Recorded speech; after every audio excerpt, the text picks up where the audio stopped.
நாளுக்கு நாள் பொருள் துறையில் முன்னேற்றம் கண்டேன். ஆயினும் உயிர், தெய்வம் என்ற இரண்டை பற்றி அறியாது திகைத்தேன்.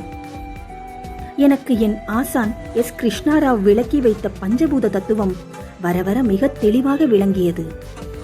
ஒரு நாள் இரவு மணி 3 இருக்கும். விழித்துக் கொண்டேன். சிந்தனை மிகுந்தது. ஒரு முடிவு தோன்றியது. பிரபஞ்சம் 5 பூதங்களும் ஆதியான தெய்வ நிலையும் சேர்ந்த 6 நிலைகள் தானே கொண்டது. 5 பூதங்களுக்கு அப்பால் சுத்தவெளியை தவிர வேறு ஏது? எனவே சுத்தவெளியேதான் தெய்வம். தாயுமானவர் பாடியுள்ள அங்கேங்கெனாதபடி என்ற கருத்தோடு இணைத்தால் அதுதான் சரி. ஆயினும் உயிர் என்பது இந்த 6 நிலைகளில் எதுவாக இருக்கும்?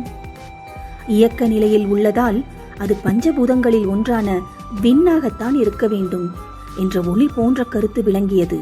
பஞ்சபூத தத்துவ விளக்கம் என்ற பூங்காவில் அறிவை செலுத்தி மகிழ்ந்திருந்தேன்.